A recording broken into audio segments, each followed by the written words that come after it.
Beneath layers of faded floral wallpaper, siblings Mark and Elise discovered something their beloved grandmother had kept hidden for over 60 years. The hollow sound behind the bedroom wall led to a metal door neither had ever known existed. As the heavy safe creaked open, their inheritance suddenly became their greatest regret. The old Victorian house stood like a sentry at the end of Oak Street, its weathered exterior hiding decades of memories within its walls. For siblings, for Mark and Elise, this house represented more than just their late grandmother, Eleanor's home. It was where they had found refuge after losing their parents in a tragic accident years ago. Eleanor Thompson had passed away peacefully at 87, leaving behind a legacy of unconditional love that had shaped their lives. The house now belonged to both siblings jointly, a final gift from the woman who had raised them when no one else could. Neither sibling wanted to live in this small town permanently. They had agreed to renovate the house, sell it, and use their inheritance to finally pay off their debts and make fresh starts in their respective lives. They hired local contractors for the major work, but tackled smaller projects themselves to save money and honor Eleanor's practical, do-it-yourself spirit. One afternoon, while carefully removing layers of old wallpaper in Eleanor's bedroom, Elise noticed something unusual. As she peeled away a section of faded floral print near the closet, her knuckles rapped against the wall, producing a distinctly hollow sound.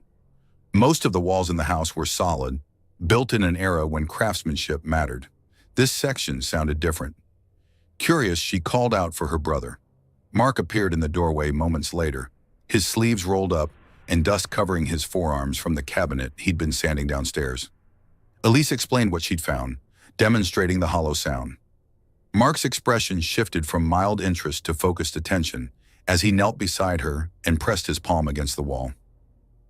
He agreed. Something wasn't right about this section. Working carefully, Elise removed more of the wallpaper, revealing what appeared to be the edge of a metal door embedded in the wall. The siblings exchanged puzzled glances. They had spent countless nights in this very room during childhood visits, yet neither had ever known about a hidden compartment. As more wallpaper came away, they saw a safe built directly into the wall, concealed for decades behind layers of decorative paper. Mark attempted several combinations, starting with Eleanor's birthday, then their parents' anniversary, then the house number. Nothing worked. After an hour of failed attempts, Elise called a local locksmith who agreed to come first thing the next morning. The locksmith arrived promptly at 9 the following day. He was an older man named Howard, with weathered hands and eyes that suggested he'd seen plenty in his 60-plus years. He listened to their story with professional interest, then followed them upstairs to examine the safe.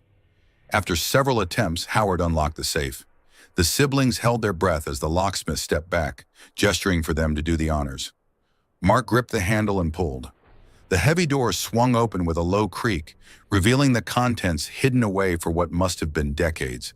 Inside lay several stacks of yellow documents, bundles of cash and old-style bills, and a small leather-bound journal.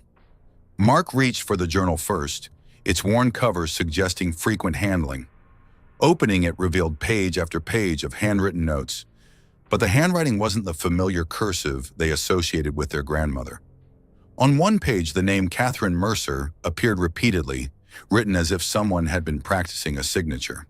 He continued flipping through, finding entries about establishing a new identity, settling in a new town, beginning a new life. Meanwhile, Elise examined the legal documents. She found a birth certificate, social security card, and driver's license, all bearing the name Diane Wells, with their grandmother's youthful face in the ID photo. Beneath these lay newspaper clippings, yellowed with age, dating back to 1963. The headline made her gasp, "Deadly Bank Heist Shocks Chicago." The article described a robbery at First National Bank, where a security guard had been fatally shot. 3 suspects were pictured in grainy black and white photos, 2 men and a young woman identified as Catherine Mercer, age 22.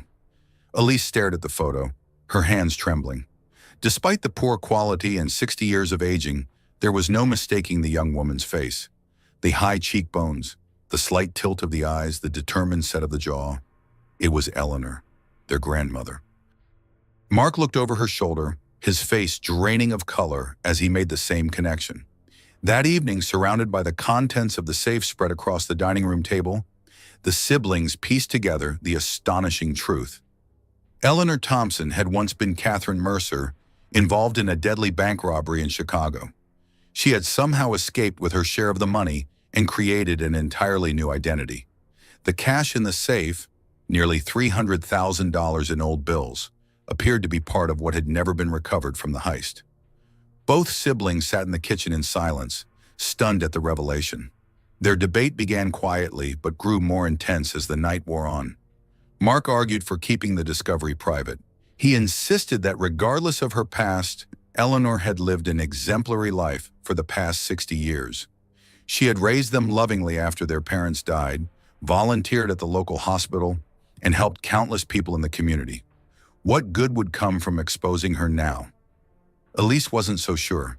She felt the weight of complicity growing heavier by the minute. Could they morally keep this secret? What about the family of the security guard who had died? Didn't they deserve to know the truth even after all these years? Their heated discussion was interrupted by a sharp knock at the front door. Looking at each other in confusion, it was nearly 10 p.m. Mark went to answer while Elise quickly gathered the documents from the table.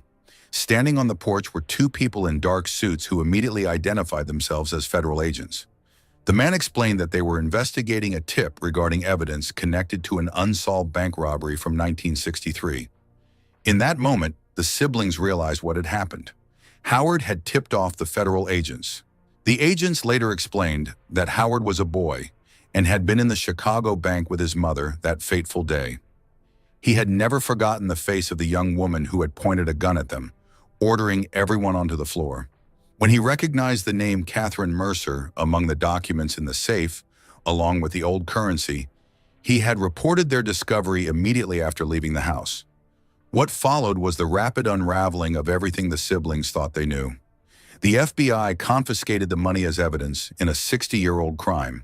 The charming Victorian house, their inheritance, was seized as property purchased with stolen funds. Mark and Elise watched helplessly as their plans and inheritance evaporated before their eyes. News of the Grandma Bandit spread through local and then national media.